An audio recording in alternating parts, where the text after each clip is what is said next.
Lupusul eritematos sistemic se definește ca o boală autoimună, inflamatorie, multisistemică, la care artralgia și erupțiile cutanate sunt manifestările clinice cele mai frecvente, iar boala cerebrală și renală sunt cele mai serioase probleme. Epidemiologie. Lupusul eritematos sistemic este răspândit la nivel mondial, fiind de aproximativ 9 ori mai frecvent la femei decât la bărbați, cu o vârstă maximă de debut între 20-40 de ani. Prevalența variază în funcție de grupurile etnice, fiind mai des întâlnită la 1 la 250 în rândul femeilor africane sau caraibiene. În alte populații, prevalența variază între 1 la 1000 și 1 la 10.000. Etiologie. Cauza este necunoscută, dar au fost incriminați o serie de factori. Ereditatea. Rata de concordanță între gemenii monozigoți până la 25% este mai mare comparativ cu gemenii dizigoți, 3%. Rudele de grad primar au șansa de 3% de a dezvolta boala, însă 20% dintre aceștia au autoanticorpi. Genetică. 3 studii de analiză genomică au dus la identificarea a aproximativ 20 de gene asociate cu dezvoltarea lupusului eritematos sistemic. Dintre acestea fac parte gene din familia HLA sau din cele implicate în funcția limfocitelor T și B, precum și din genele implicate în autofagie și funcția interferonului. Deficiența homozigotă ale genei complementului C1Q, C2 sau C4 este rară, dar poate fi asociată cu un risc mai mare de a dezvolta lupus eritematos sistemic. Status hormonal. Femeile aflate în premenopauză sunt mai frecvent afectate. Medicație. Medicamente precum hidralazina, izoniazida, procainamida și penicilamina pot induce forme ușoare de lupus eritematos sistemic, fără afectare renală sau de sistem nervos central. Razele ultraviolete pot determina acutizări ale bolii cu manifestări predominant cutanate. Infecția cu virusul Epstein-Barr este considerată un factor declanșator al bolii. Patogeneză.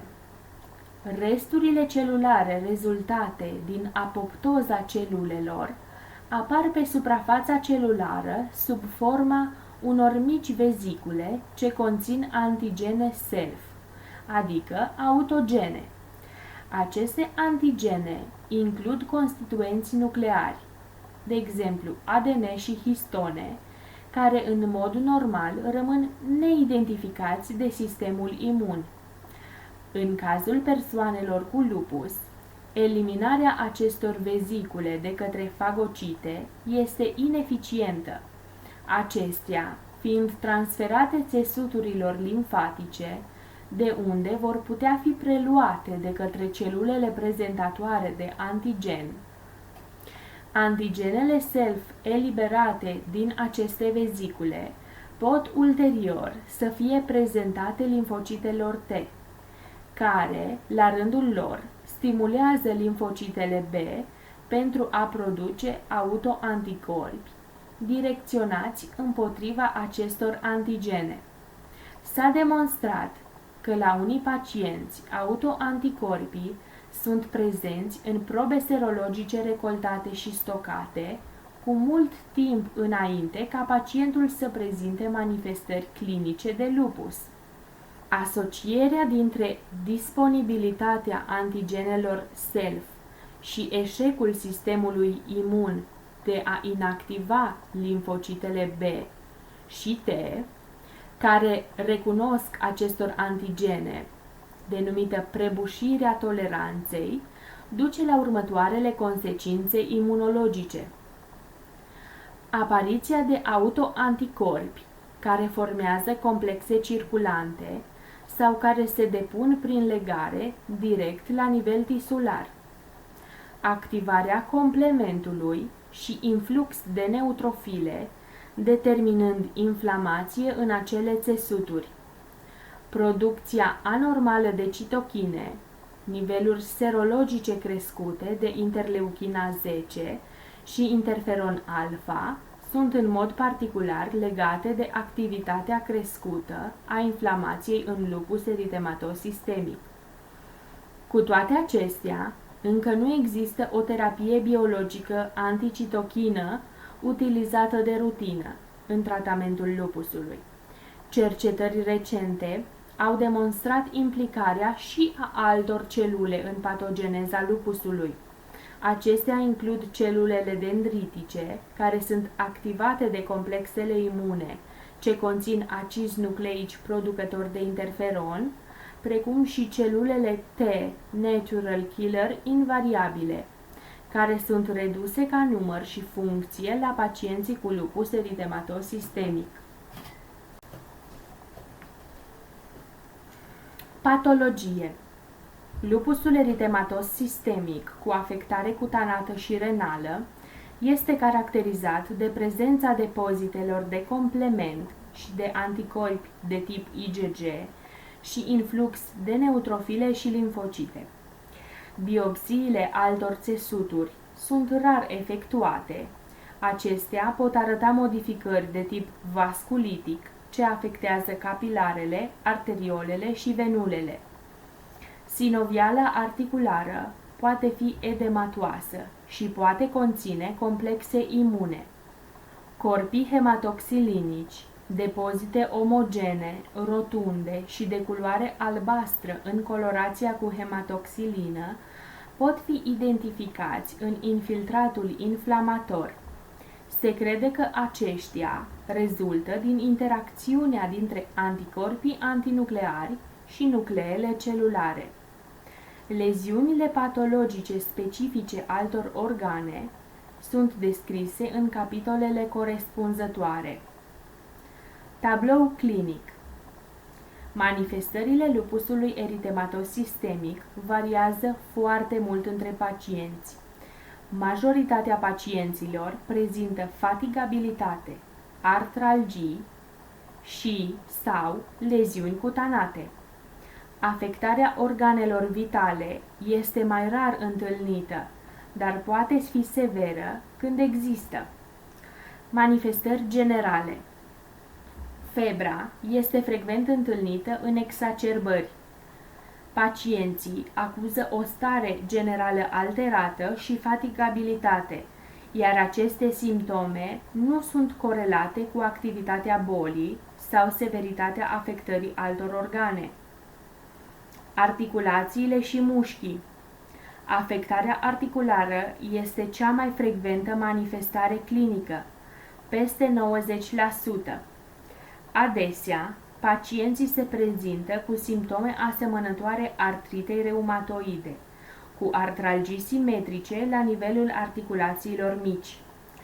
Articulațiile sunt dureroase, dar în mod caracteristic au aspect clinic normal, deși uneori există o discretă tumefacție la nivelul țesuturilor moi periarticulare. Deformările cauzate de contracția capsulei articulare și a tendonului sunt rare, la fel și eroziunile osoase. Rar apare deformare articulară importantă, asemănătoare celei din artrita reumatoidă, cunoscută sub denumirea de artropatia Jacquard. Necroza avasculară ce interesează șoldul sau genunchiul reprezintă o complicație rară a bolii sau a tratamentului cu corticosteroizi. Mialgia este prezentă la aproximativ 50% dintre pacienți, dar o miozită adevărată este observată la mai puțin de 5% din aceștia. În situația în care miozita este importantă, pacientul ar putea avea o boală reumatismală acută complexă cu suprapunere, overlap, de poliomiozită și lupus eritematos sistemic. Tegumentul este afectat în 85% din cazuri. Eritemul, dispus în fluture la nivelul obrajilor și a piramidei nazale, este caracteristic. Pot fi întâlnite leziuni vasculitice la nivelul degetelor și periunghiale, purpura și urticaria. În 40-50% din cazuri apare și fotosensibilitate, în special la pacienții cu anticorpi anti-Ro pozitivi. Expunerea prelungită la razele solare poate determina acutizări ale bolii. Livedo reticularis, erupții cutanate și palmare, pigmentări și alopecie pot fi întâlnite. Alopecia cicatricială poate duce la pierderea focală ireversibilă a părului. Fenomenul Raynaud este comun și poate apărea cu ani înaintea altor manifestări clinice. Lupusul discoid este o formă benignă de lupus, în care doar tegumentul este afectat. Erupția cutanată este caracteristică și apare la nivelul feței sub forma unor plăci eritematoase bine definite, care pot evolua spre cicatrizare și pigmentare. Lupusul eritematos cutanat subacut este o variantă mai rară. Plămânii. Până la 50% dintre pacienți vor avea afectare pulmonară la un moment dat în evoluția bolii. Pleureziile recurente și revărsatele pleurală, exsudatele, sunt cele mai frecvente manifestări și sunt adesea bilaterale. Pneumonita și atelectazia pot fi întâlnite. Unii pacienți pot să dezvolte și o disfuncție respiratorie restrictivă, asociată cu scăderea volumelor pulmonare și ascensionări hemidiafragmatice. Acest sindrom de plămân micșorat nu este pe deplin înțeles, dar poate avea o bază neuromusculară. Rareori apare fibroza pulmonară, mai frecvent întâlnită în sindroamele overlap. Hemoragia intrapulmonară asociată cu vasculită este o complicație rară, dar amenințătoare de viață. Inima și sistemul cardiovascular. Inima este afectată în 25% din cazuri. Pericardita, cu mici colecții pericardice detectabile ecocardiografic, este frecventă. De asemenea, poate să apară și o miocardită ușoară, ce duce la apariția aritmiilor. Leziunile valvei aortice și cardiomiopatia sunt mai rar întâlnite. Endocardita non-infecțioasă, interesând valva mitrală, sindromul Liebman-Sachs, apare foarte rar.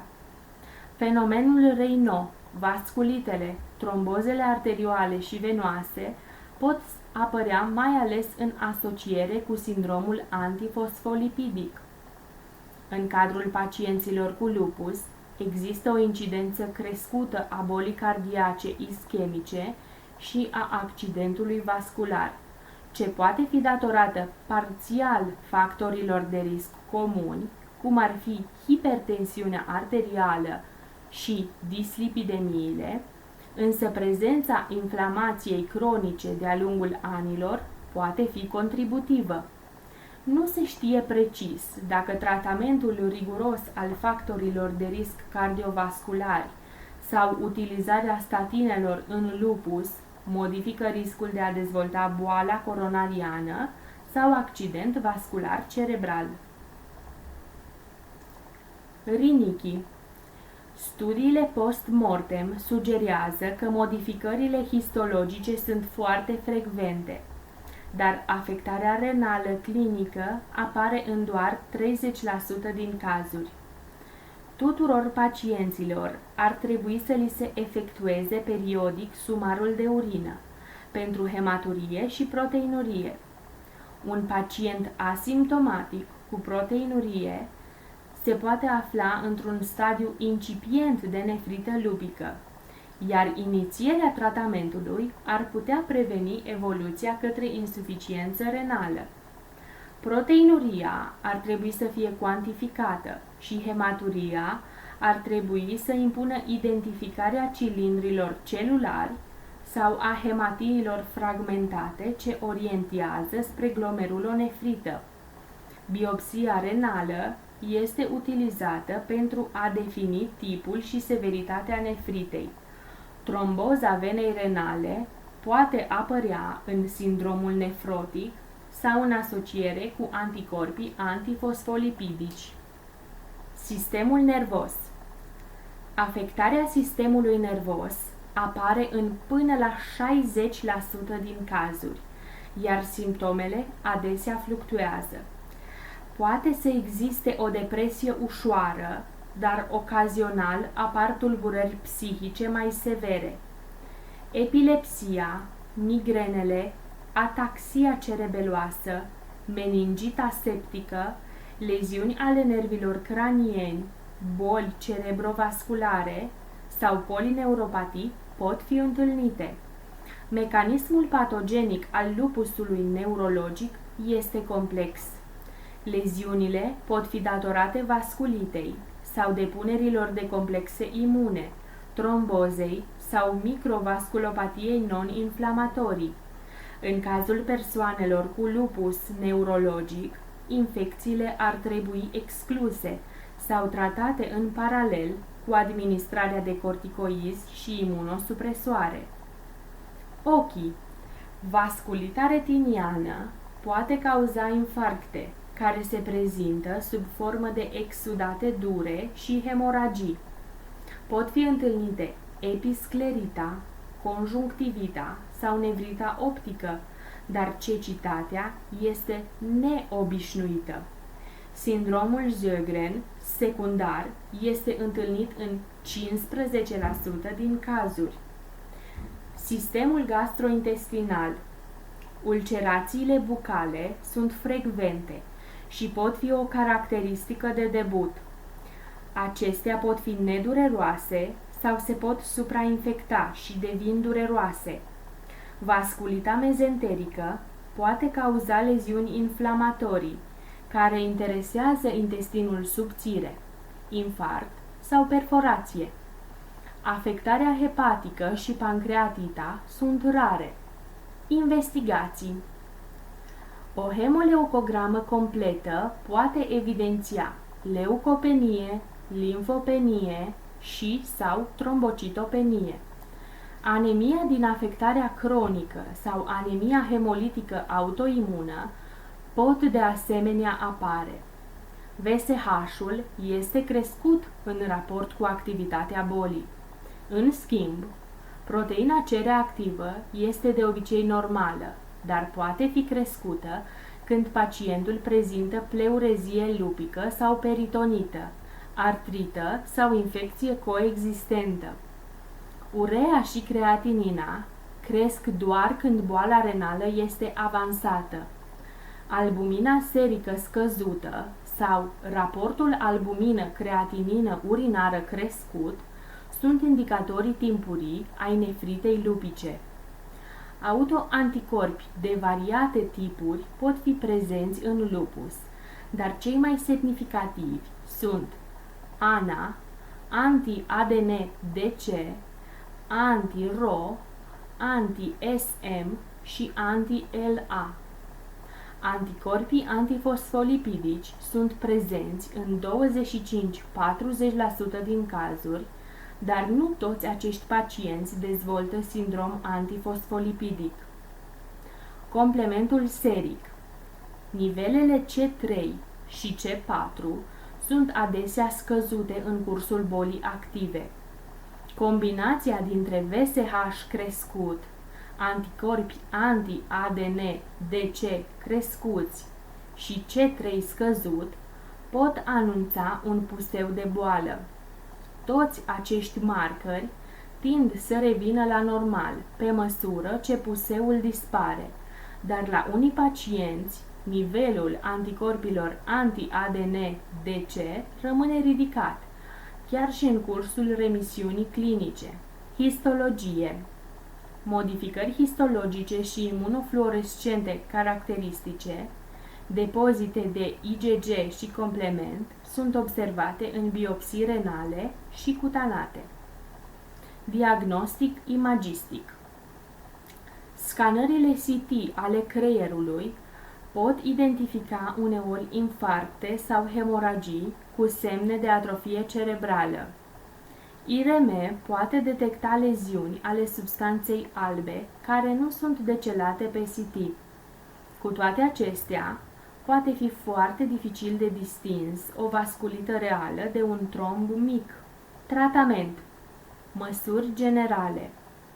Boala și tratamentul acesteia ar trebui discutate cu pacientul, în special efectul asupra stilului său de viață.